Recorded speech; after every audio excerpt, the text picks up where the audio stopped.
Hi, everyone, and welcome to episode 105 of the WA Running Podcast as we record on an unusual time of Sunday, the 1st of February 2026.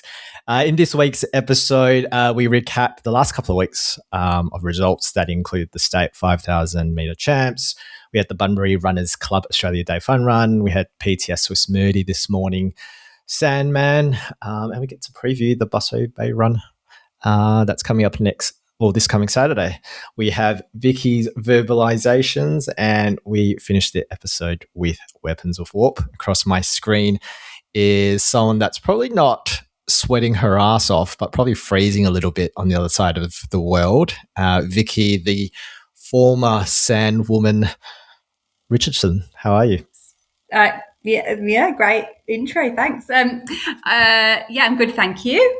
Thanks, Simon. So Sandman happened overnight, and there is a new female winner. So I'm not sure that I can uphold that title anymore. No. I was not there.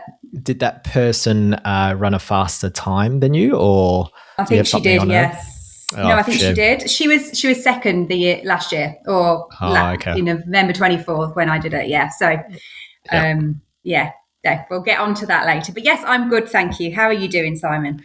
Good. It's really hot the last couple of days, so it's been shitty weather to run in, but managed to get up nice and early for my runs. Unlike Chris, who did a run at 1 p.m. today. An easy hour, as he would say, at a pace of 4:54s.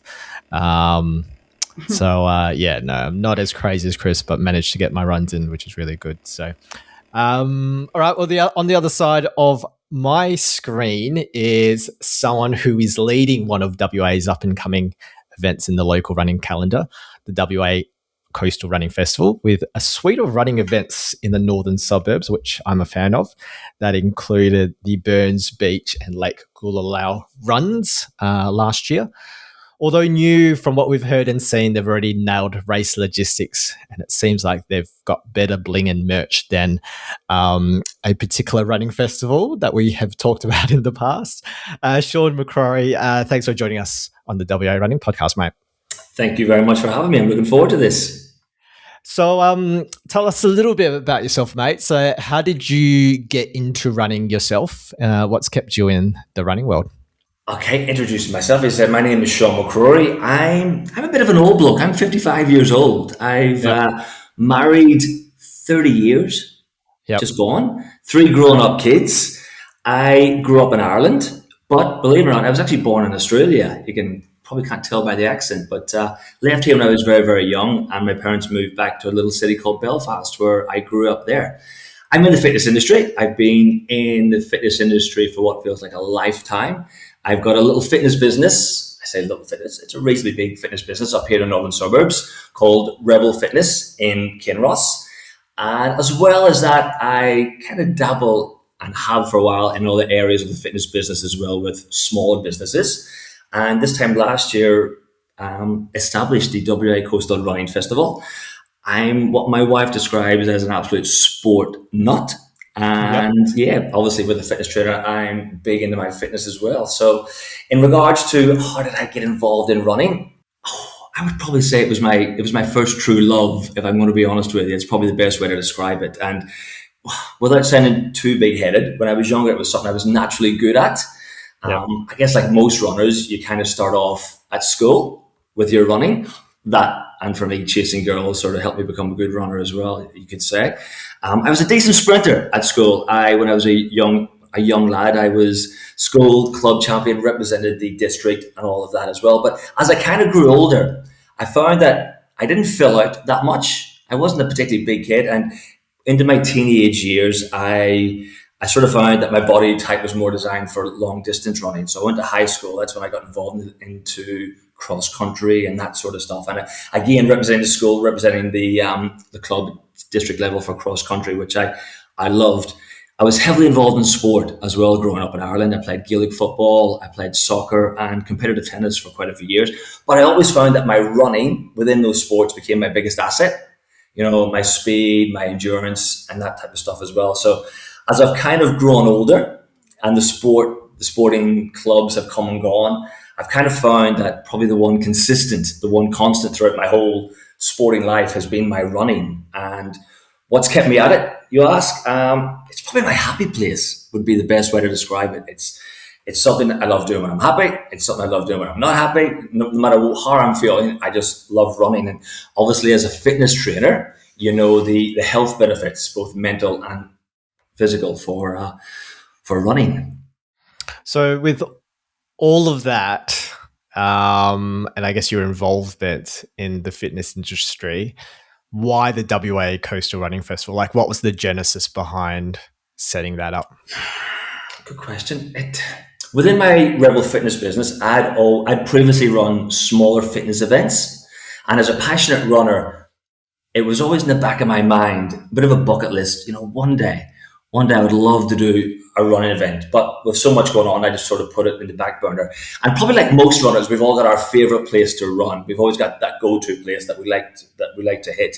And mine was Burns Beach. Mine was running that path just along Burns Beach. And every single time I would run it, I would always scratch my head thinking, why has no one organised a fitness event here? This is the most perfect location. And I remember going back about 18 months ago, and I just finished a run there, and I thought, you know what? Sod it. If no one else is going to do it, I will. I took that leap, and I thought, and I'm taking a step back. I'm the type of person, when I decide to do something, I go 100%.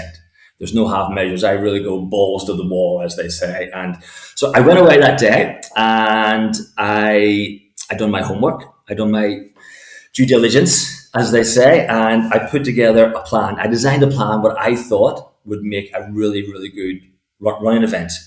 And it was based along, a lot of it was with what I like when I run, if that makes sense. So the plan I put together had 4 points in it. And the first one was to have an event that incorporated coastal runs.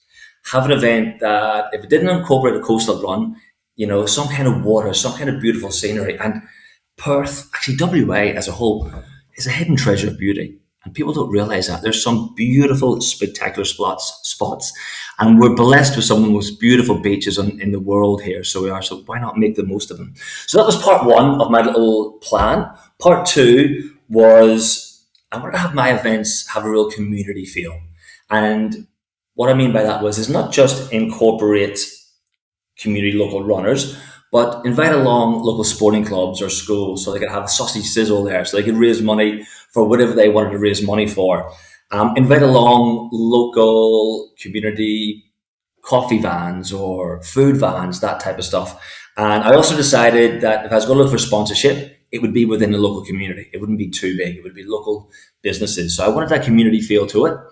The third thing is I wanted to keep my runners entertained while they run. So not just at the start of a race and at the end of a race when they come back to music and DJs, but I wanted to keep them entertained while they were out there pounding the pavement, you know, running hard. Because running can be tough, as we all know, and there's times that mentally it really hits you. So my idea was if you can keep people entertained while they're out there, it's just going to make it so much more fun. So just to give you an idea, you mentioned Lake Goolal. We had that event in October. It was an Australian-themed event. So what we had is our volunteers all dressed up in big, massive 6-foot koala outfits and emu outfits. And there was nothing better than just seeing the smile at the 5K mark when you see these runners being cheered on by these big, massive 6-foot koalas, or having our volunteers holding up funny signs that could read something like, "Don't trust a fart after 10K," or, you know, "Smile if you've peed yourself just a little," just something to make them smile and make them laugh while they're out there hitting the road. So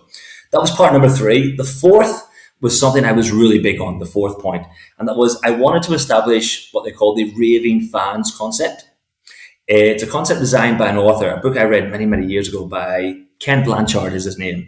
So what I want to do is I wanted to make my events so bloody good, so impressive, that the runners went out there and they raved about me to their family, to their friends, to their work colleagues. I wanted them to rave about my event, you know, at work, at school, at parties, at social events, whatever it might be. So the raving concept, the raving fans concept, is something that I'm really, really, really big on. So once I had a plan in place, the next step was to design a name. I needed a name for the event.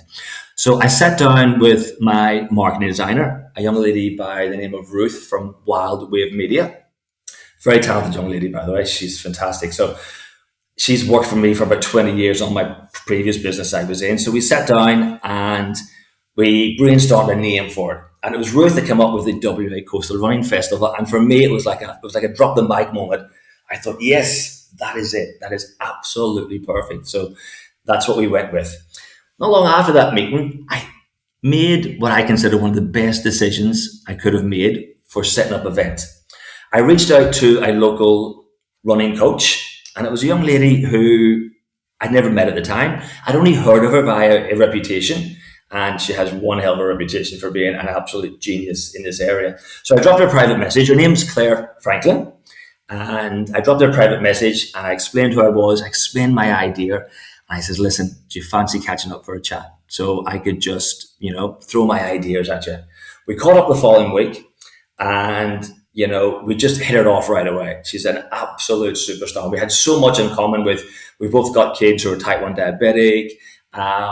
We've got, I'm sort of an expat. We've sort of got that expat thing in common, and we've got the fitness and the running, and we just hit it off right away. And we had a 90-minute meeting, and honestly, what I learned from Claire in those 90 minutes was just invaluable. It really was. I came away feeling like I'd just done a 4-year university degree in event planning for running. It was that good. And one of the other names that she gave me to reach out to was a fellow called Chris Lark. So Chris does my timing now, and he's been absolutely fantastic as well over the last 12 months. Great sounding board, great to hit him for ideas and stuff like that. So that was really it. So within a few weeks, I had a name for my business, I had an event plan, I had a location, I had a date, and the next step was just to reach out to the local council, the City of Joondalup, to meet with them. So really, in a nutshell, that's how the WA Coastal Running Festival was born. It all came about from an idea that I had from running a certain place, to thinking, if no one else is going to do it, then I will, to getting guidance from the right people, and finally just having the plums, the kahunas, the balls to go out there and actually make it happen. So really, that's how it all came about. I mean, you sound like Vici in many ways, where you have an idea and it bloody snowballs, and then you're like 100% in, and then you're probably working through the night just trying to get this all done, and you don't switch off. Achieve it, and you don't switch off. I was going to say exactly the same thing. I feel like I'm listening to myself. Yeah. in an Irish accent. Yeah. Well, yeah, it's not the accent, but yeah, I think your enthusiasm and passion for whatever you turn your hand to. I don't know whether it's not necessarily just running, but it's events, it's sport, fitness, it's whatever floats your boat. You are 100% on it I am doing this and I'm going to make it happen. And I think that's a great place to start when you're coming up with a new concept and a new idea for something. And also to put, like you've said, you thought about the things that you enjoy about running and about fitness and events, and you've tried to put all of those into this. I think that's a really great way to make something that the community will love, because you will do it with such energy. It's awesome. I love that summary. It was great. Yeah, I think some of those little quirks that you said around the signage or the entertainment value that you add in for a beginner sort of event at the time, that's perfect. And those are some of the quirks that people do talk about after the event. It's that point of difference. It's that point of it. And going back to the raving fan concept, it's just when I was out running, I seen this person holding up the sign, and, it said WTHF, where's the finish? That type of stuff. And it was brilliant. It made me laugh. And I think, just having that point of difference is so important. It's so important, not just in running, but in my fitness business, in general, in business in general, you have to be different. Beautiful. So you had Burns Beach as your first event. What were some of the logistical headaches that you stumbled across in getting that event up and running and over the line? Oh, listen, from both events, I can talk you through Lake Gulilal and Burns Beach. Logistically, with headaches, listen, I'll take a step back. I want to start off by saying you need to be the most organized person you've ever met to do a running event. You need to be so anal and off the chart good at planning. And I'll give you just a bit of a rundown on what my last couple of weeks sort of look like. Now we've got our next event coming up, and just logistically dealing with any event, you're dealing with councils, you're dealing with traffic management, finding sponsors, advertising, organising finisher medals, setting up a registration page, finding registrations, promoting, designing, marketing. What else? Our next event's going to be, in the warmer weather. So you have to think water stations. How many cups do I need? All right, hydration, gazebos, portaloos, race timing, bib collection packs, merchandise, music, speakers, trophies, prizes, PA systems. What else? Fencing, tables, waste management, volunteers, generators, arches. It goes on and on, from flags to cones, ambulances, your insurance. And that's just some of the stuff. And you need to be so good at planning to make sure that you get every single aspect of your event spot on. And then on top of that, on the day of the event as well, you need to ensure that all your pre-planning and all your organizing runs very, very smooth. You mentioned headaches. When you organize these events, you're going to have headaches. It's part and parcel. I've learned that over the last 12 months. It's going to come, and stress is part of the package as well. It comes, but I'm also a big believer that if you plan properly and if you have backup plans, that it kind of limits the amount of headaches that you're going to have. But then there's things outside your control, and there's that old saying, you can't control the controllables, and you have to sort of work with that as well. And the first one that springs to mind for me is the weather. I can tell you the biggest headache I had with Lake Gulilal. We done it in October, and in the lead up to Lake Gulilal, it was crazy rain. We went through a period where it just did not stop raining, to the point where a big section of my path where running was flooded, and the council couldn't get rid of it. They just said, listen, you're going to have to work around this. But the event was on the Sunday. The plan was for me and 4 volunteers to rock up on the Saturday, get all set up. I was bringing my swag. I was going to sleep there overnight to make sure all the equipment was good. I was going to wake up the next morning, everything was done. It was a bed of roses, and everything was going to be plain sailing, but it wasn't. We rocked up this Saturday, and it was just a torrential downpour. And I would have to say it was the most consistent downpour I've ever experienced in my time in Australia. It just did not stop. And then on top of that, we had the wind, and it was just blowing a gale. It was full on Wizard of Oz style. I was putting up the gazebos, and they were just, ended up in Kansas City. It was just absolutely mental. So I think we got till about the 3-hour point, and we got hardly any work done because it was just, the weather was crazy. And I said to the volunteers, listen, just go on home. Just go. I'll stay here for the rest of the night, and hopefully I'll get a break in the weather, and then I'll just carry on. But it didn't stop. I got to 8 o'clock at night, very little work done. The event was the next morning, and I remember I have to go home and get changed because I was just soaked. My head was pounding. And I got home, I got changed, I got fed, and for the rest of the night, I just looked at my phone at the weather app, just waiting for that break to come. Sidebar, how did we ever survive without weather apps? Radars? I don't know, but I sat there, and then just after midnight, that break came. So 12:30, back down to Lake Gulilal. I had limited lighting. It was just me there, all on my own. And I worked like Speedy Gonzalez on crack. I did not stop all through the night just getting it set up. I think we got to about 5:30, and that's when I started to relax a little bit, thinking, all right, I think I've got this under control. So that's just it. You talk about headaches, and they're going to come with things you plan and with the things that you've got absolutely no control over. And just as I'm telling you this story about headaches that from stuff that you plan, I remember Burns Beach, the very, very first event, and Ruth, my designer, made these absolutely fantastic finisher medals, and they looked so good. I was so impressed by them. And I sent them off to get them all designed. We had 200 of them coming back, and the courier dropped them off. And I was like a kid at Christmas. Stanley knife, opened it up, so excited to see these medals. And I pulled them out, and my heart sank. I realized that I'd ordered the smallest size of a finisher medal you've ever seen. This was like a 10-cent piece, maybe a 20 if I'm being really, really generous. And I looked at it thinking, what have I done? This is my first event. I'm meant to impress people, and I've just absolutely screwed it.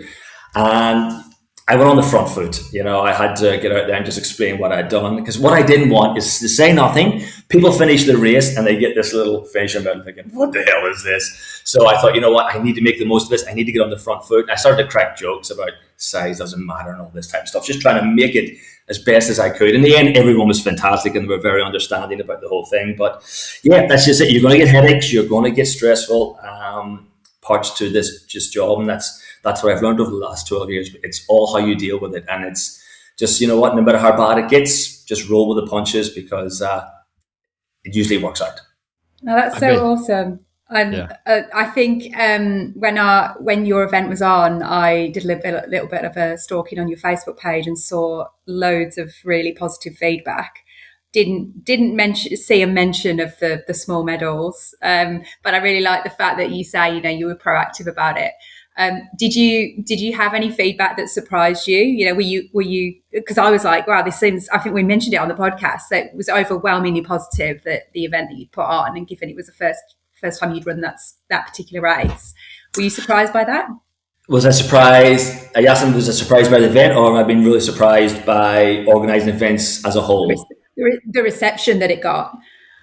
I was a bit surprised. I was, because it was my first one, and you just, and I've been a big runner, and I've run so many events, and but when you run it for yourself, it's completely different. It becomes your own little baby, and when it's your own baby, you become very protective of it as well, and it makes you even more nervous. But I've been surprised by quite a few things within this industry. I really have.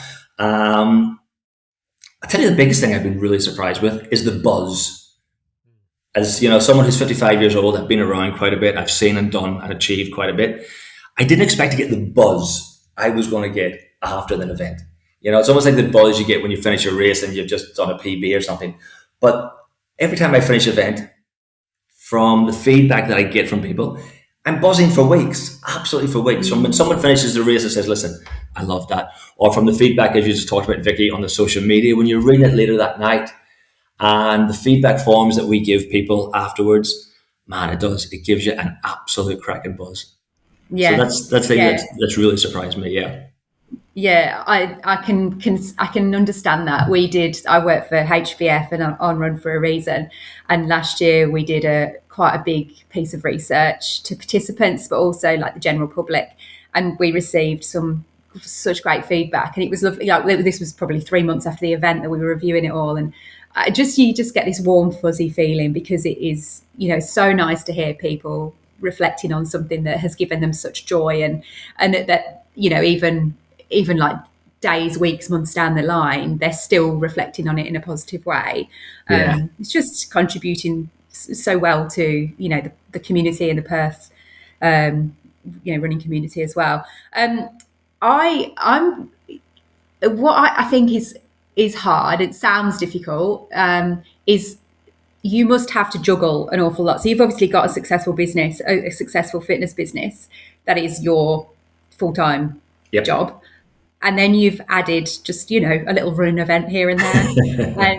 and you reel off, your list of 20, 30, 40 things that you've got to think about when you're doing these events and setting up these events.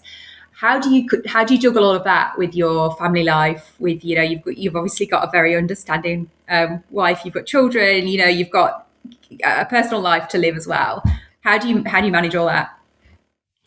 Well, I'll start off by saying I now understand why a lot of event organisers do this in partnerships, or they do it in big teams, because there's just so much work involved. And as you mentioned before, it's hours, days, weeks, months involved in planning. It's just absolutely crazy, and it takes over your life. And it's one of those ones where you need to be so good. You need to, as I always say, in the lead up to an event, I go over the race in my head hundreds of times, every single aspect of it, hundreds of times, just to ensure that I've got every single detail covered. Because if you don't, as you know yourself, it can be very costly, and it can be very unforgiving as well. And doing it by myself, sometimes I feel like a bit of a single mom, the single mom of event organizing, because it is really, really hard. But I'm kind of lucky as well, because my wife being a teacher, working in the school, she's off, she's at work during the day. The kids are all at their jobs. I do my fitness business early in the morning, and I do my fitness business in the evening as well. So the days kind of blocked out was mine.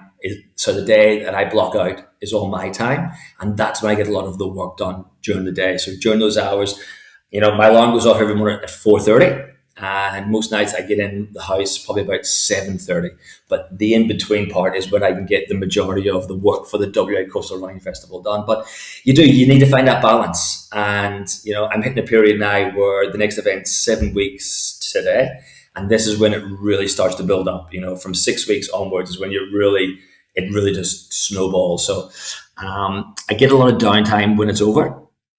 And that's when I spend more time with Jacqueline, my wife, and the kids are all grown up now. They don't want to see their dad. Their dad's too old. But it's the dog. It's my dog. It's my little border collie, who's the one I really feel sorry for. He doesn't see me as much, but it's tough. It really, really is tough. And but I love it. It's the buzz afterwards. So all the work you put in before is so hard, and you think, why am I doing this? Seriously. But then when you see the results you get afterwards, you think, now I know why I'm doing it. Now I know why I'm doing it. Yeah. And like you've shown, your passion shines through. And I imagine that your family and perhaps your dog to a lesser extent sees that as well, that if Dad is doing something that he loves, Sean's doing something that he loves, then he's going to be a better person when he spends time with us. And that's certainly how my partner has to deal with me doing what I do. So, and I kind of want to inspire them as well. I inspire and say that, I started the WA Coastal Running Festival when I was 54 years old. I'd already had well-established businesses, and there's Dad continuing to do something else he's passionate, he loves about as well. Regardless if you're 30, 40, 50, 60, I love seeing the fact that they see me doing it as well, that I'm not some old bloke. Well, you're definitely not some old bloke. Are you still running as well, Sean? Yes, I'm still running. Yes, I get out 3 times a week. I'd love to get out more, but I'm very smart about my fitness. I run 3 times a week, and in between that, I'm a big boxer, and I do a lot of other training as well. So in my younger days, I was running a lot more, but I'm sort of finding now that I'm getting older, I need to incorporate more strength training into my workouts. I need to do more core work. I need to continue with my boxing. And so running, I try to get out 3, maybe 4 times a week. Yeah, nice. As I said, it's my happy place. I need it. I really do. It's and it's funny when I go out as well, talking about being entertained when I go out running. Most people listen to music or listen to nothing. I listen to stand-up comedians. I love putting my MP3 on and just listen to Kevin Bridges is my favorite, by the way. If you want to listen to someone really, really funny, Kevin Bridges is head and shoulders the best stand-up comedian out there. And I love putting it on and just laughing when I go out running. So yeah, I'm still running. Oh, brilliant. No, that's awesome. So what's next? Well, obviously you've got your event coming up in 6 weeks at Whitford's, I think it is, which is unfortunately the week after Herdys' backyard. I don't think I'm going to be up for a race that weekend, but if I was, I would definitely be entering after what you've shared today, because it sounds so awesome. What's your vision for the future? So next 12 months and beyond. I had a funny feeling you were going to ask me this question. I did, and I am going to be really, really honest with you. I haven't really thought too much. You what? Sorry? You haven't thought that far ahead. I haven't thought past 2026, and that is the God's honest truth. I really haven't. Yeah. And I'm going to tell you the reason why is because technically I'm still at the infancy stage. Yeah. I'm still learning. I'm still growing within this part of the fitness industry. And with every event I do, I learn and I grow more. But I made the conscious decision at the very, very start of this that I was going to take the baby step approach. I just wanted to grow it really, really slowly. And just to give you an example of what I mean, when we had Burns Beach, when I first released it, I capped it at 200 runners, no more than 200. Pardon me. It sold out within 2 weeks, and I could have had 3 times that with people on the waiting list. Pardon me again. But I learned so much from it, and that was the important part. I learned, and when we went to Lake Goolidal, we increased that to 350 runners. And again, another event that sold out right away. And I came away thinking, you know what? I've learned even more than I did before. So I'm continuing to grow. And now we've made Whitford's nodes. We can have it towards the 450, 500 runners. And that's looking like it's going to sell out as well. So I made a decision where I didn't want to get too big too fast. And any of your listeners out there, if they know anything about business, if you get too big too fast, it can be a recipe for disaster. So if I'm going to have longevity, and if I'm going to continue to produce really, really good events, I need to be very smart about it, and I need to take it really, really slow. So I've got Whitford's Nodes on March 22nd. We are 99.9% locked in for Burns Beach again in July. I should have a final date over the next 2 weeks. And then this week we started the wheels in motion with the Department of Biodiversity to get Lake Goolilal in October. So honestly, that is as far as I've looked. So maybe in 6 months' time, it might be different. I can start planning a wee bit bigger. But yeah, keep it, just be smart, just the baby steps until I get a bit more, a wee bit bigger, shall we say. A bit more confidence. It's probably the right way to go about it, mate. Like, I feel like for a lot of events, they go big too quickly, and then that's probably where things start to unravel. And particularly with like the 4 parts that mean the most to you as well, I think those are the elements that you want to sort of focus on, right? And that's probably what gets the same people coming back. So I think you're definitely onto a winner. Oh, thank you. All right, so the next event is Whitford's Nodes on the 22nd of March. So we've got a 5K, 10K, a half marathon distance, and a team relay. Probably an odd question to ask. What is your favourite distance out of all of those?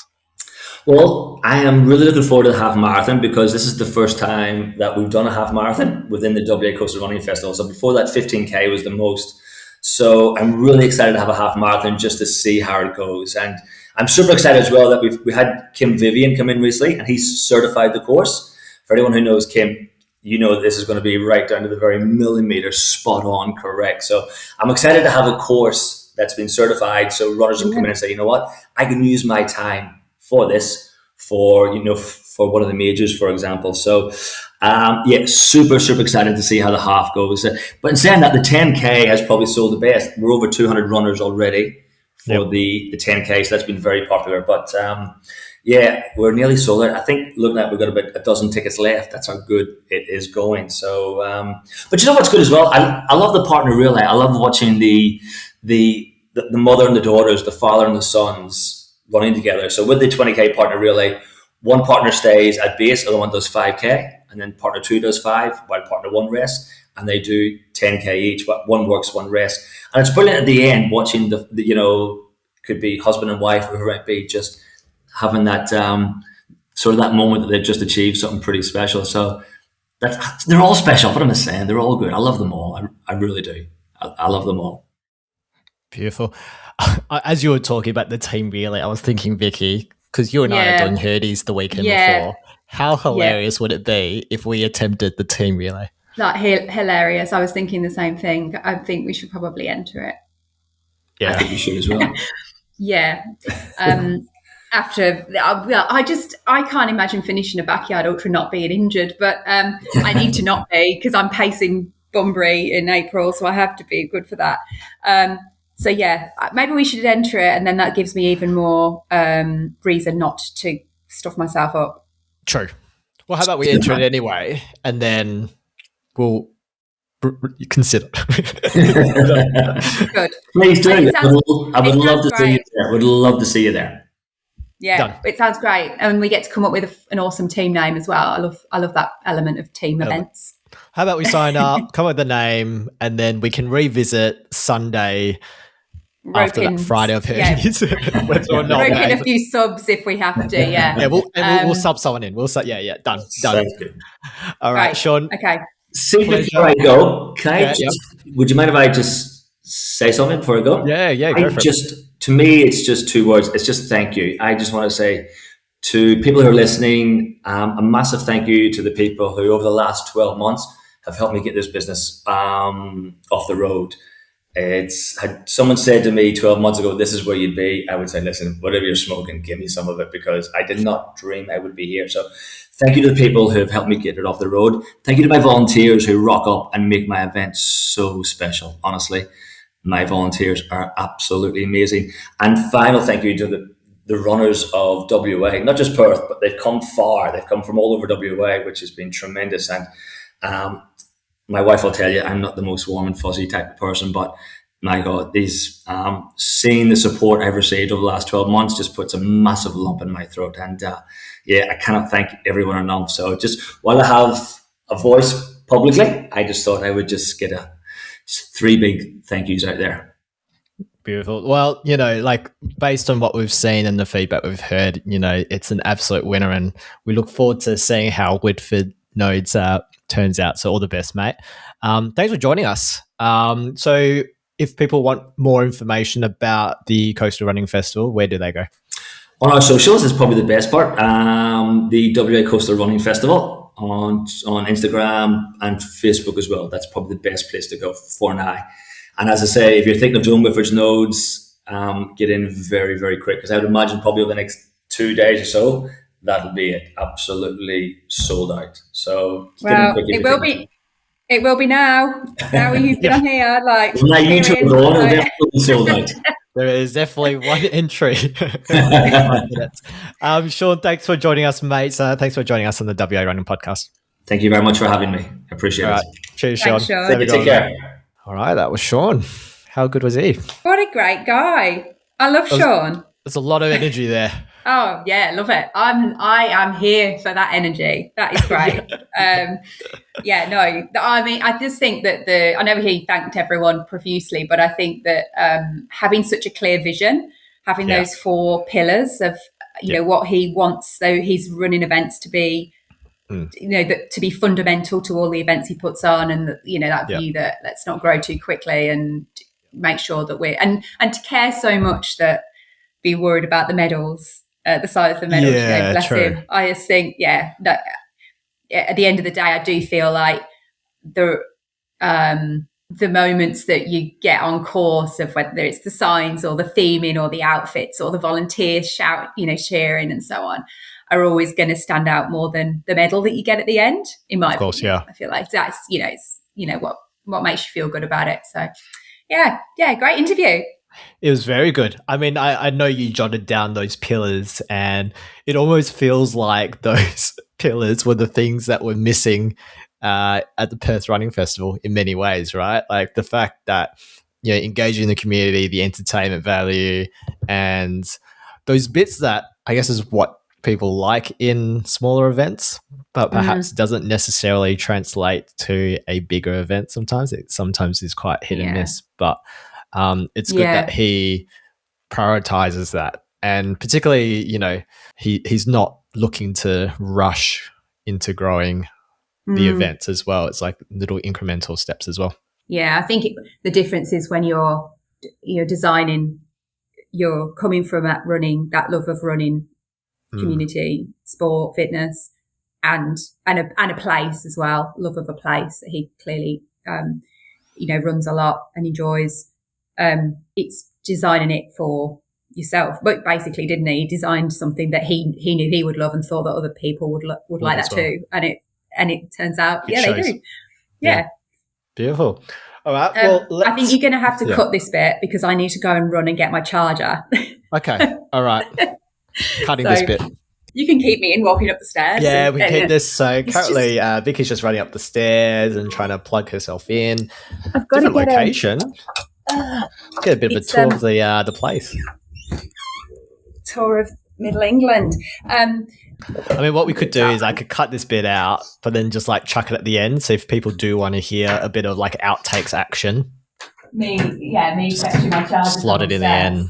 Yeah. Nobody's going to want to hear this. Oh my God, it's not even the right charger. All right, go back up the stairs. That is not the right one. All right, you're back. We're back. Let's get into some training weeks. How has your training been? I guess in the UK in the last week. Yeah, so it's been not too bad a week actually for me. It's been very rainy here. I feel like I'm a broken record. It's been very rainy here. So I did a couple of treadmill runs this week. I have not been running 6 days a week. I've been running 5 days a week and just giving myself a bit of more rest because I've been a little bit worried about big rundown. My rolled ankle, my Achilles, calves, tightness, various things. And then This week it's my first 6-day running week, which was great. A couple of gym sessions. I did a couple of treadmill sessions. I'm really nervous on the treadmill. I don't enjoy it because I find it boring, as I've said before. Even watching YouTube videos, I just find it really boring. No, it's not for me, but it is a good means to an end here when the weather is so rotten and I'm struggling to get out in daylight as well. So I did do a session on the treadmill and I did an easy run on the treadmill. And then I did, managed to string together to the end of the week. Yesterday I went to Park Run and did 3x4K at tempo, which actually went a lot better than I expected it to, and was a good session actually, and the sun came out, which was even nicer. And then I've been doing some I've come up with a 6.7K loop around the glorious sights of Tamworth town centre, and I've been running around there as a bit of a backyard ultra sim. Oh, nice. And then stopping off at home, having a snack, and then going out again. And I did that last Sunday, and the weather was miserable, and I was so cold, and just couldn't warm up for the rest of the day. So this week and because I've done a bit more mileage this week, I just decided I'd go out and do a shorter run today. So I did.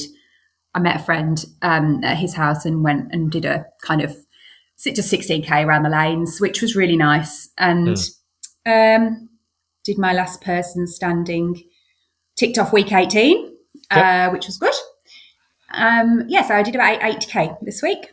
And I think everything... your biggest week in quite some time, right? Biggest week in a while, probably biggest week since pre-Sydney. Wow, nice. And I'm just trying not to get too obsessed with the distance. That I can. I don't need to try. I don't need to do 100K weeks for a backyard ultra. I don't think it will suit me very well. I think I need to just time on feet, slow time on feet. Even if it's like walking, that's fine because that's what Herdys is going to mostly be for me. Well, that's my intention. So it's been pretty good week all in all. Very good. So last person standing, week 18, that's good. It's been ticking along, which is nice. How many people left in this competition? I don't know, actually. We haven't had an update for a while. There are a few that have fallen away in the last few weeks. Yeah. No notable names. I think Matt Maguire is still in the competition. It's still going strong. It's basically no running, and then he'll just smash out an 18K, and then that's it for the week. Very good. Yeah, the runs are getting. Some of the runs are turning into walks, and there's a lot. What I'm noticing is there's a lot more people logging their run on a Sunday as well. Yeah, okay. Which I was very obsessed with, not getting to the point where I was waiting until the end of the weeks. Particularly, I'm being here now. I'm not sure of the rules, but what I was wondering was, I'm in a different time zone, and my long run might finish after midnight in Perth. And would that knock me out of the competition? I probably should have clarified it. But anyway, I just got a bit obsessed with it and decided that I would just make sure I ticked it off before Sunday. So I've been doing them, generally doing them on a Saturday, just in case. Very good. So so that's going well. Still in. That's good. And then, so you're starting to do some Herdys sims, which is good. Because, we're in the Wolves WhatsApp chat, and it seems like Sundays, some regular recce runs are happening there for the last couple of weeks. It looks like Hayley Shang is sort of leading a crew that's rocking up 5 a.m. on a Sunday, doing a couple of yards there. Clearly, I'm not doing any recce runs, as you could sort of tell from my training. I have asked for your spreadsheet, and I'm appreciative of that. So thank you for that. Because Linda was asking me this week, so am I crewing you, or what am I doing? Do we need to find a babysitter? I'm like, oh no, don't worry. Don't worry about coming. Just come at the start, maybe come at the end, in the morning or whatever, just to check in on me. But I'm in the morning. Cool. Well, that's confidence. Yeah. I reckon I could make it to the morning. Yeah. Good. Yep. So that's good. So thank you for the spreadsheet. I think that's a good start. It's a good start. Yeah. And I know you emailed like saying, don't be too rigid with, I guess, the fueling aspect. Was there any other learnings that you took from the last attempt that you'll be trying to implement this time around? Probably the main one is that I am going to go a lot slower. I'm hoping that I can get to the start line without any concerns around injuries that I've got to manage, things that I need to tape, things that I've got to ice, like the rolled ankle that I ended up with last time I did it. And if I can get to the start line feeling pretty good, then I'm going to just go slow, really slow. Like when I did it before, I think probably till about lap 17, my times were all between about 40 and 45 minutes per lap, okay. Yep. Which is a bit fast. And I don't think that I should need that much downtime between laps. Like you don't need 15, 20 minutes every 6K, 6.7K. So my strategy is going to be mostly walk and a bit of run, which is, it's different mechanics to walk than run. So I'm going to have to do some prep for that. I can't keep going out. Like, for example, my run today, like my long run was meant to be a 3-hour Herdys sim and ended up being a 16K at 5-minute K pace, which is not conducive to me, what I've just said at all. I need to figure that out. But that's probably the biggest thing, is just taking less rest in between every lap, and then kind of time blocking. So I might do 4 with very little rest, and then maybe the 5th or the 4th or the 5th lap have a bigger chunk of rest, so I can maybe get changed, eat something more substantial. And actually that is another thing. One of my crew, Lauren, who did it the same year as I did and was the last female standing, exceptional runner. The one thing she said to me was, you have to get changed. You cannot stay in the same shorts the entire time. They were disgusting. And I was like, okay. So given that she's offered to crew me, I do have to uphold that and actually just change some clothes at some point as well. But didn't you have that in the spreadsheet? Like, it seemed like every 4 or 5 laps you were doing a change anyway, right? Or did you just ignore that? I just didn't do it. I didn't do it. Didn't get changed at all. Decided I was just I had too many other things to do, and it was disgusting, honestly. And I think I don't know. I haven't done I've got a sweat test from Gabby Villa to do, and I haven't done it yet. But I think I'm quite a heavy sweater, and my shorts were in the photos at the end. They were just covered in salt. It was horrible. Yeah, okay. And I feel like this may be TMI. I don't know.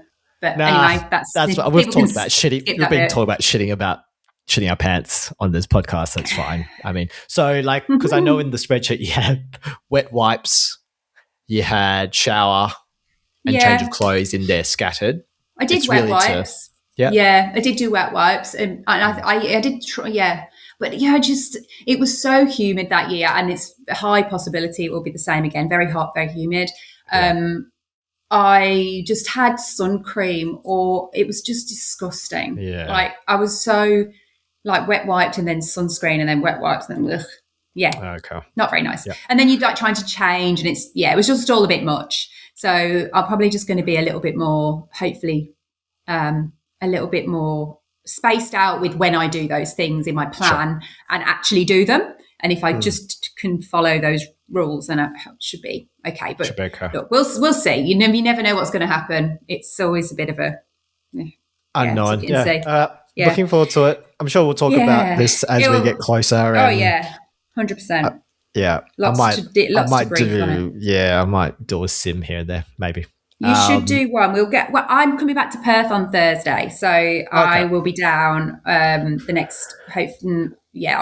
I'll probably try and get down there next Sunday, and perhaps a couple of Sundays after that. And then Sean's team, Sean Kessler's team, they have Ultra Series. They have put on a few recce runs now on the Fridays. So I think they're at 9 a.m. though, which that means you've got to take time off work for them. So I'm not sure whether that's right or whether, because like the previous years they've done them at, I think, starting at 4 p.m. on a Friday, Right, okay. which works quite well because you can do a day's work and then pop down and do a few laps.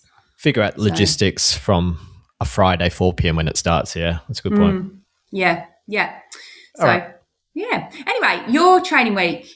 Looks like you did some decent mileage. Yeah, look, no Herdys stuff. It's just I have clarified with Tina. It seems like she's giving me what appears to be a marathon training block, but I don't know. It doesn't seem quite right because the long runs are starting to get a bit long, and I got the next 4 weeks, and I'm working up to 3 hours on a Sunday. So that's kind of marathon training stuff. So I'm not too sure what she's got going on, but my plan is June lap half will be a big swing at the half marathon time. Now, Herdys does sort of throw a curveball to a certain degree. So I feel like it's a bit of trying to get as fit as possible.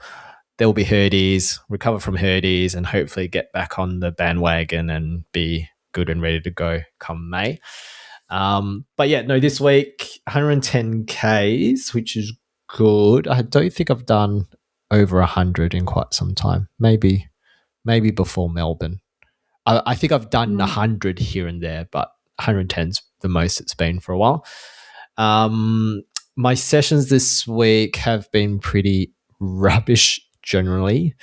So the last 2 weeks I've been focusing on actually getting the vert, like some more vert in my runnings, and I'm kind of doing hills on a Thursday generally now. So I'm seeing, like, when I get towards the end of the week on a Friday and Saturday and I see that my vert for the week is like sitting at 700, I'm like, 300 meters of elevation over the weekend just to prop it up to 1,000 meters. So I got close this week. I got a bit lazy, but yeah, the sessions I've had, I feel like it's as a result of recovering from all this vert. So Tuesday's VO2 was garbage. I was meant to do 6x800s, and then after doing the first 3, I kind of gave up and split the 800s into 400s instead, in which Tina messaged me in her nice way, calling me very soft and that I should try that session again. So she's got Are you lapping your watch manually when you do that then? Or how are you? Yeah. So when I'm giving it up, yeah. So I'll lap it at the because I did it at a grass track. So okay.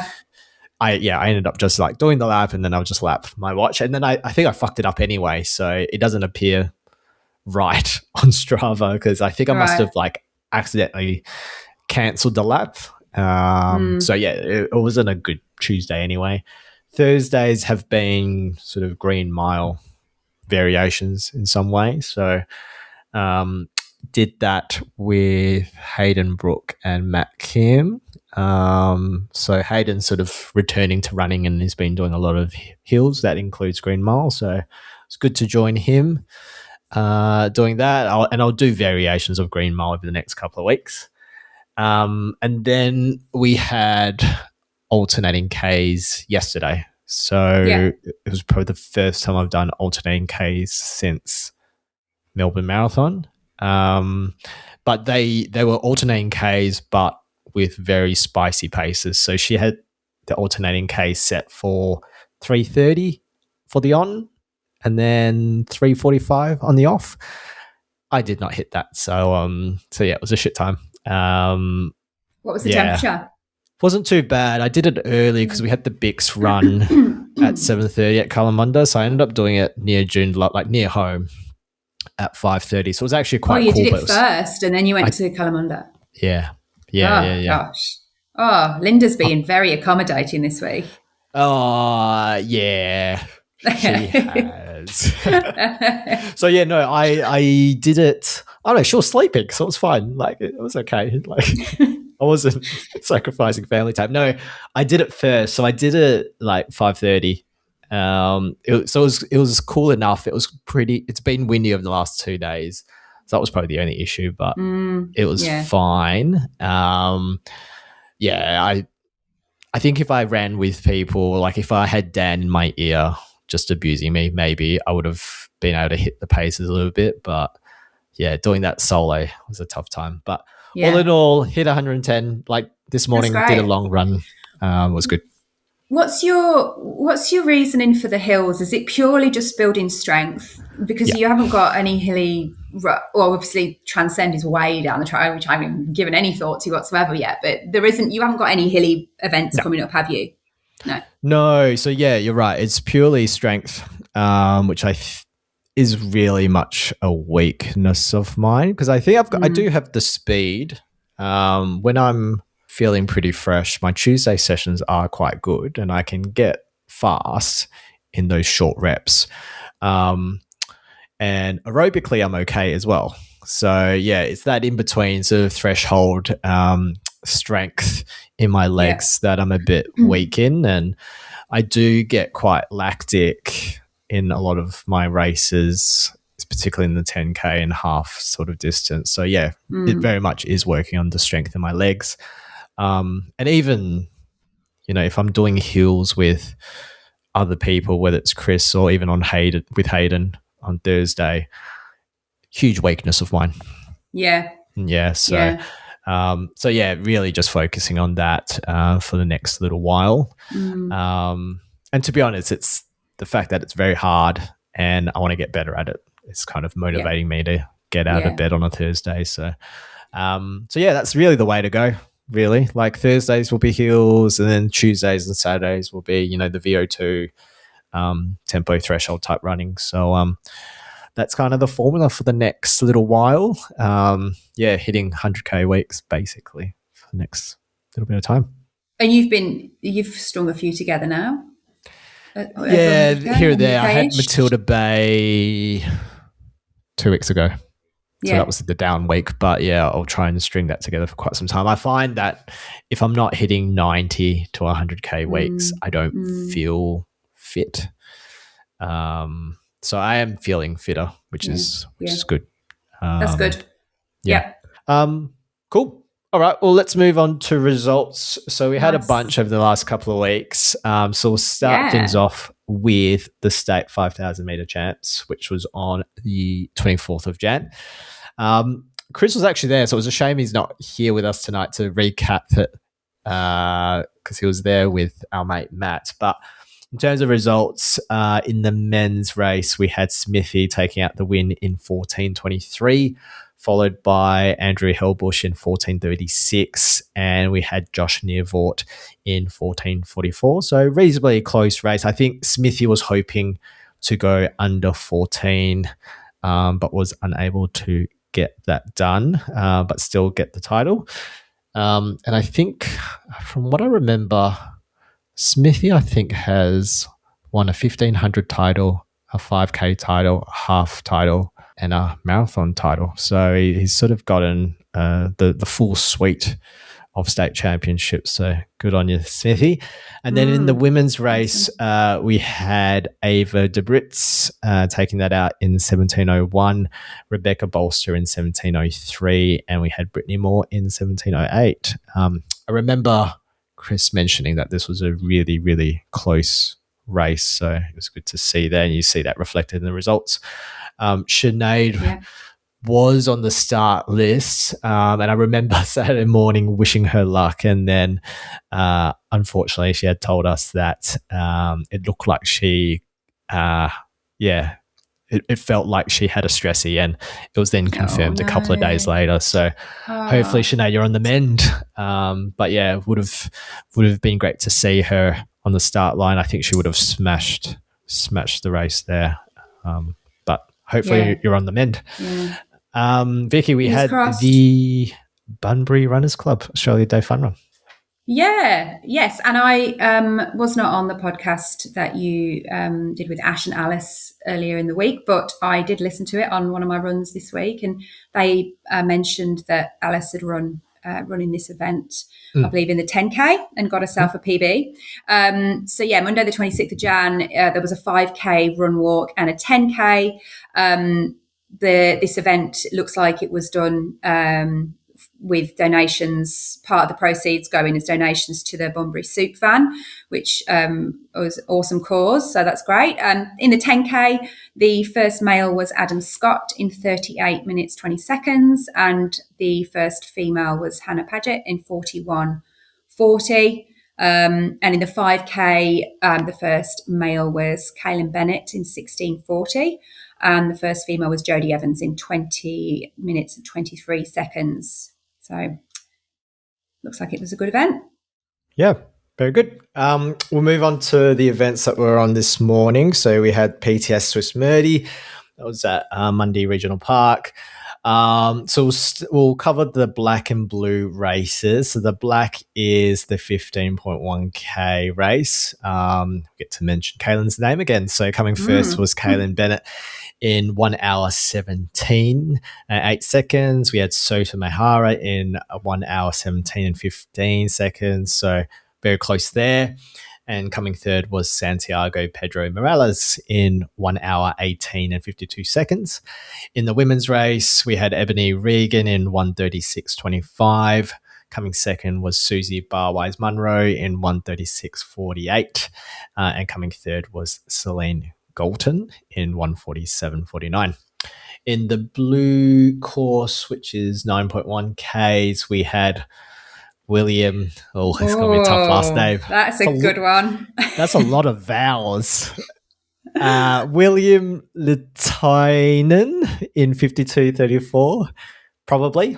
Good job. Coming second was Nathaniel Helferich in 52:51 and Oliver Jameson in 53:07. In the women's race, we had Petra Geragine in 56:59, Megan Burns in 59:22, and Sharon Davis in 1 hour, 4 minutes and 28 seconds. Nice. We had Sandman. That was also this morning. Yes, Sandman. So kicked off at 2 a.m. this morning. I think there was a special 1 a.m. start for some runners if they'd put their application in for it. I think from memory, I was meant to do this race. I was going to do the 25K relay, and there's a 50K solo as well. With Nancy Shaw, who runs with Tina, also runs with the crew at Yellow. Nancy's a very, very good trail runner. She has also been back in the UK in the last couple of weeks unexpectedly. So also didn't end up doing the race. So neither of us made it. This is such a great event. I can't rave about it anymore. So it goes from Dunsborough Old Boat Ramp all up to Busselton Jetty and back for 50K along the beach. It is along the waterline. It's put on the, I'm going to not say this right, but it's the lowest tide and a full moon. So the date changes every year. So the last event was in November 2024. This one ended up being this morning, and I'm not sure when the next event will be. So it's always a different date. A friend of mine was down there and sent me a little race report. So he said it was really great conditions, beautiful scenery. It is lovely running along the beach and seeing the moon, and just being lit by your way being lit by the moon. It is a difficult start time because obviously you're having to figure out sleep ahead of a get up at sort of midnight-ish to get to the start. So what you eat. One of my challenges, again, too much information, but how do you schedule your kind of eating and then your time to go to the bathroom and that sort of thing? Yeah. I found that quite difficult. He said he felt it was attracting quite a lot more young, good runners, was what he called them. And he said the winning times were fast, which we'll go through in a minute. But it's grown a lot. It's sold out this year. It's put on by a guy called Andrew who lives down in Dunsborough, and he runs a bookshop in Dunsborough called, I think it's Text and Co. Really lovely bookshop for anyone who fancies popping in. Lovely, lovely man.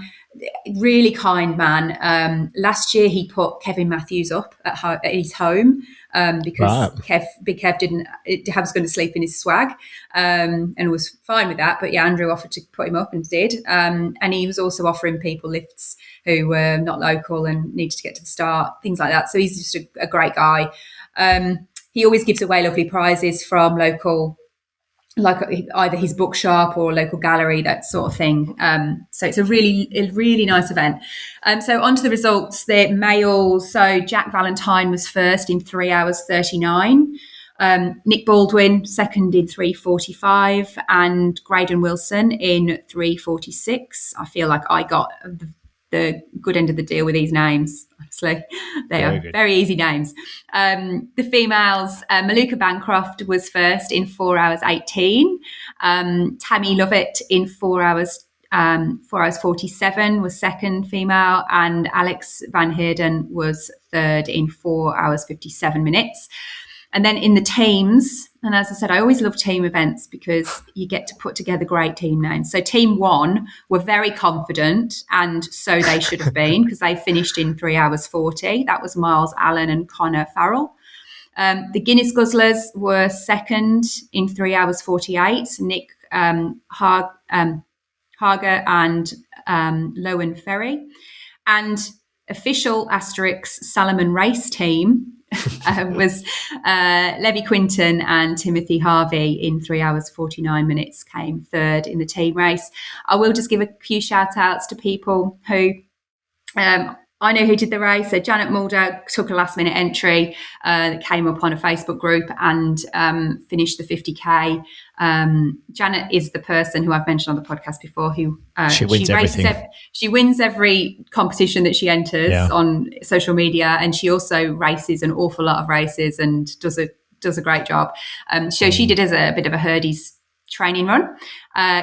Kate Timmons, previous guest on the show, also did it, although she is listed as a male. I'm pretty sure Kate should be listed as a female. Emily Sandman, I don't know, but I feel like anyone with a surname Sandman in a race called Sandman should get us a shout out. So that's good. There you go, Emily. And I will also give a shout out to Michael and Olsen, who are from Perth Tri Club, who did the relay. Their team name was O&M Run Club, which I feel they could have done better with that team name, but we'll leave it at that. And they finished in 4 hours 43 minutes, so a pretty decent time from them as well. What time did you do last time to take the win? Do you remember? I feel like it was about 4.5 hours. Okay. No, that can't be right. Oh no, it can be right. Maybe. Yeah. Yeah. That would be right.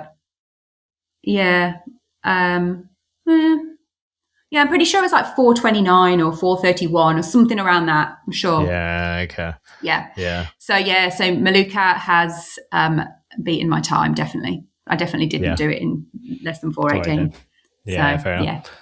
Well done, everyone. I guess we can't call you the Sand Queen anymore. That's a shame. Former Sand Queen. Former Sand Queen, yeah. Yeah, fair enough. I will be back. I will go and do that event again at some point. As I said, I was meant to be doing it this year, but wasn't there. Take the crown back. Yep. All right. Well, we've got the Busso Bay Run that is happening this Saturday.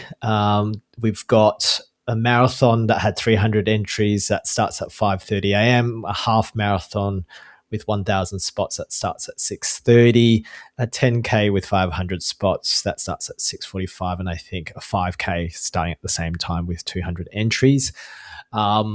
Seems like most of Perth try and get a ticket to Busso Bay Run, and it seems like it sells out within the hour. So it is the hottest ticket in the WA running calendar, despite the fact that it is always hot. It's an uncertified course, but I feel like everyone signs up because of the vibes. So must be some pretty good vibes down there. So we've got also the Jessie swim the following day as well, isn't there? So that makes a weekend of it. Yeah, beautiful. So we've seen the start list.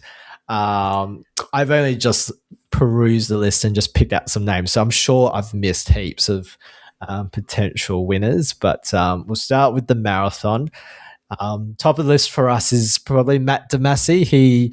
He seems to love these sort of runs, and he does all of his training on a treadmill. So with that level of mindset, you got to put Matt up there. In the marathon, we've got Sota Mahara. I'm not too sure if he's going to take this one seriously. It seems like he's racing everything at the moment, but likely to be up there. We did see Coach Mac's name on the list. I think I saw him potentially injured or coming back from injury. Not too sure. Oh, okay. So maybe he'll start, maybe he won't. In the women's race, we have Cara Loran. So Cara tends to do Bunbury, but looks like she's switching it up and doing Busso this time round. Looked like she did a 5K PB yesterday, so that's looking good. 18:42 at Joondalup, I saw on social media. So she's looking good for very sharp. And then we've got Ash Ritson, who has been training pretty consistently. I reckon Ash takes the win, is what I am thinking at this stage. So Ash is the one who could barely string together 60K weeks and just missed out on sub 3, running a 3:01 at Bunbury. So, but it looks like she's got some consistent runs in this time round, and I imagine as she's listening to this, she's probably locked herself in a room hoping that she doesn't get sick from her kids or husband. So hopefully you're double masking, Rido, and hopefully you go for the win. So those are kind of our picks for the marathon. Did you want to read out some names of the half marathon in terms of names to watch? Yeah. At least one's already been mentioned. So half Matt Smith, Michael Carroll, Nick John Ireland, and Loic Dreylick. I haven't seen that surname before. How do you pronounce that? Dreylick. Yeah, that sounds about right. Yeah. Okay. Yeah. So that's the men. No offense if you haven't been mentioned, because Simon has picked these names from a look at the run sheet, the start list. Sorry. So for the females, Jules Bennett, Rochelle Damasi, Nira Jarab, Rachel Smith, Maddie Tovey, and Lisa Tayak are all on the start line. Yep. So who are you picking? Yeah. Based on your very in-depth knowledge and research. I have not done any. No, I have not done any research on this. I'm going to go for Jules Bennett because she's awesome. No offense to any of the other ladies on that list, but I know Jules and she's awesome. So I'm going to go for her. Okay. Well, I'll go with reason, Nira. Isn't it? Yeah. It's like me going, the racehorse is the one that looks the best. The best racehorse is the one that looks the best. No idea about the form. Okay, that fair enough. I'm going to go with Nira based on potential form guide. All right, so we've got the 10K. We've got Tommy Tej, Kaylin Bennett, Lucas Denford, Dane Sproxtons were the names that I saw in the men's list. I think Tommy Tej has it in the bag, to be honest. It seems like he's bounced back really well since Valencia, and he's looking pretty speedy on the Saturday sessions of late. So I think he's got it in the bag. But then, young Kaylin Bennett seems to be racing everything and winning everything at the same time. So we'll see how that plays out. He's got a good track record the last few weeks. So his name seems to be mentioned quite a bit. So he's looking good. And then in the women's race, I picked out Sarah Greenwood and Leanne Flugel as some potential names to be in the podium in the women's race there. Nice. Who out of the... Any of them. Well, I'm going to go with Tommy Tej for the 10, and I'm going to go with Sarah Greenwood, I reckon. Yeah, for the females. Very good. And then in the 5K, this is no easy double. there's no analysis. Preview, we're just looking at names, and we're like, oh yeah, we know Tom, we know Jules Bennett. I know him. I think he's good. Yeah. This is the running chat for the people, for the people. We're not elite runners. We don't know. We don't know what we're talking about. Yeah. And then we've got the 5K. I think Jack Craig is probably the standout name there. So all the best to everyone that's racing this weekend. I didn't see the weather. I reckon it's hot.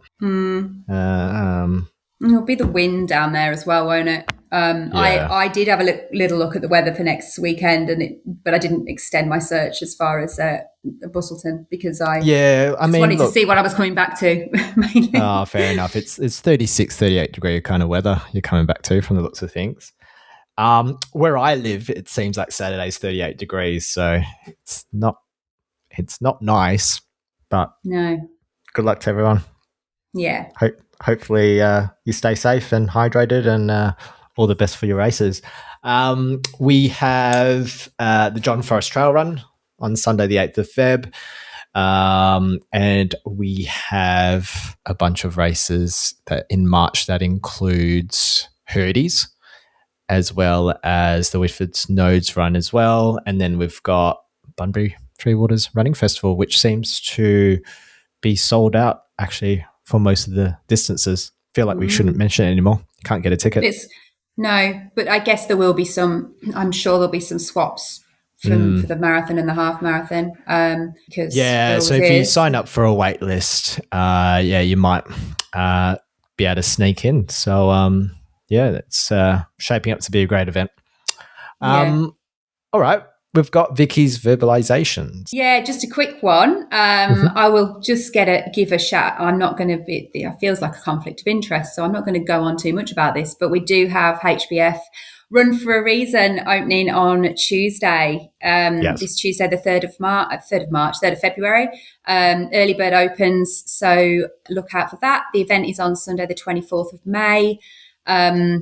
It's set to be a great one. We are doing a few different things this year as we build up to the event, possibly somewhat influenced by my involvement. We've got some nice community runs planned where we're going to be trying to do a few collabs with a few different groups around Perth. We're also looking to bring a bit more through from people's reasons for running the event, whether that be whether it's a cause close to your heart or another reason that you're running. We want to bring that to the fore more than usual, or more than we have in the past, and perhaps bring that in some way to the podcast as well. Look out for Reggio's opening. Obviously, it's a 40,000 person run event, but it did sell out last year. I would urge people to get in, join early bird, and take their discounted entry while they can. Early bird runs until the beginning of March. Sounds good. Some questions from me. Will there be that saxophone guy at the start line? I believe so, yes. Yeah, looking to lock that person. Yeah, yep. Yeah, I know. I did I wasn't on the start line, but I saw videos of him because I love a saxophonist. So, yes.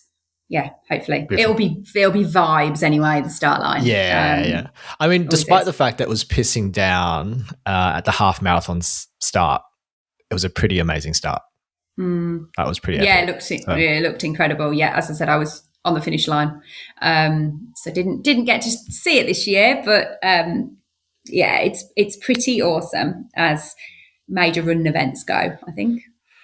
I think we've said previously it's the best WA event in the first half of the year. Is that what we say? Yeah. Yeah. I think no doubt about it. Yep. Yeah.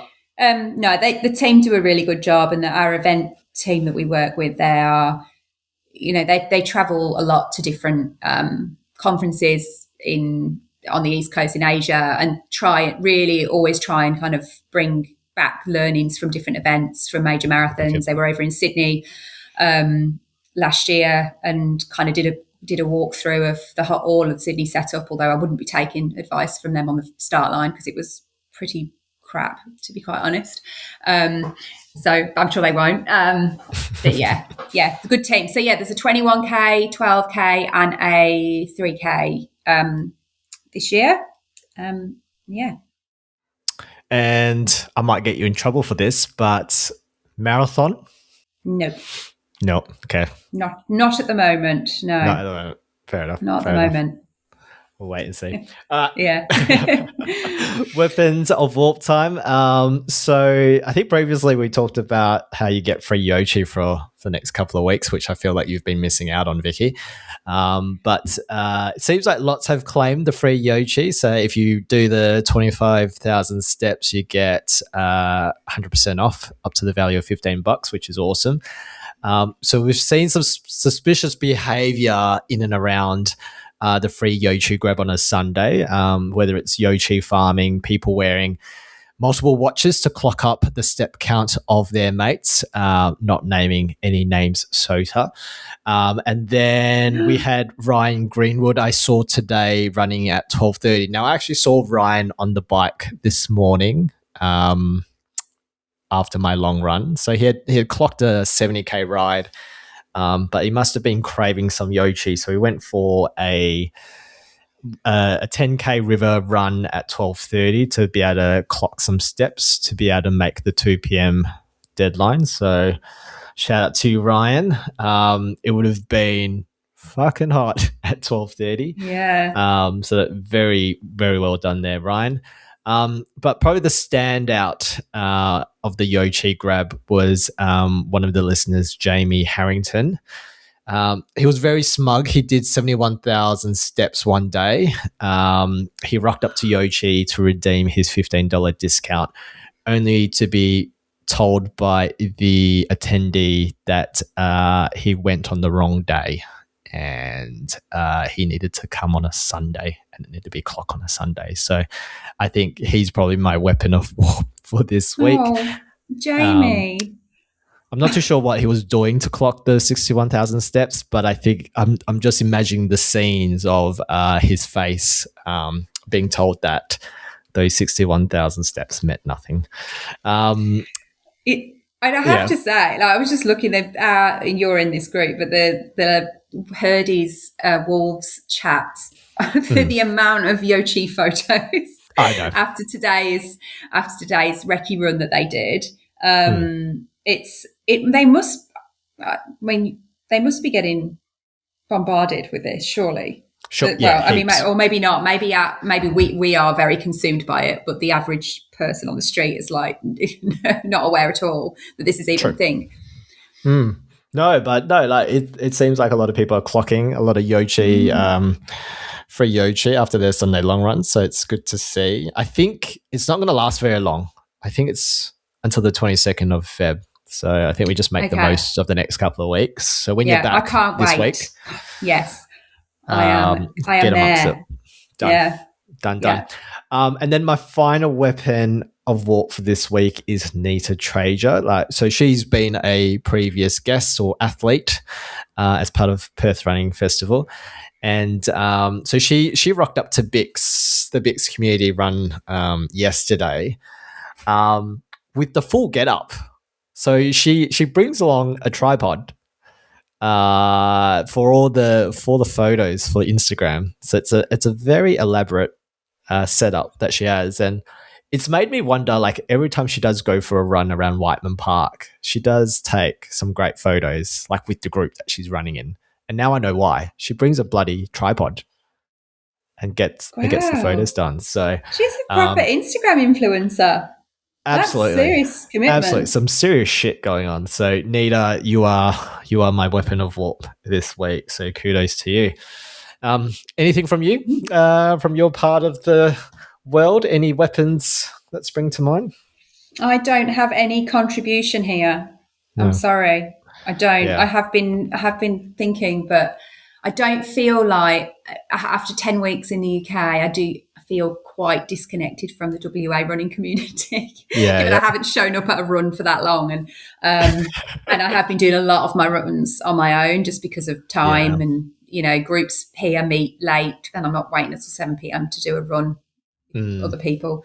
So no weapons from me, but I support all of yours wholeheartedly. Very good. Very good. It's a shame because this is kind of Chris's segment and he seems to get really passionate in terms of calling out people's suspicious behavior. And I feel like when Chris said he couldn't make it tonight, I was like, oh, I'm not very good at naming and shaming people or celebrating people as well. So hopefully once Chris is back on, we'll get some quality ones. Hopefully. I did do my Sandman specific shout out, so they can be my weapons. Done. Yeah. Done. All right. Well, that's it for us. We thought this was going to be a nice short one, but it's been 1 hour and 26 minutes, in which maybe 5 of it was just you trying to find your charger, but it's going to be a long one. Oh, yeah. We can cut that bit. So I reckon we'll be down to 1 hour 20 by the time you edited that out. Yeah. Well, I'll see what I'll do with the editing and whether or not I can be bothered. But no, thanks for joining me, Please cut Vici. it out. Nobody needs to join me. No, look, I'll see what I can cut and maybe chuck at the end for people that are, really keen on seeing you fumble. I'm sure everyone's going to listen right till the end now. Yeah. Thanks for joining me, Vici. It'll be good to see you in the flesh soon. I know. So safe travels. I know. I'm looking forward to getting back to some sunshine, that's for sure. Definitely. All right. Well, thanks for joining me, Vici. You can reach us on Instagram at WA Running Pod. Our email address is warunningpodcast@gmail.com, and our Strava group is Warp. Thanks for joining us this week, and we'll catch you next week on the WA Running Podcast. See ya. Thanks, everyone. See ya.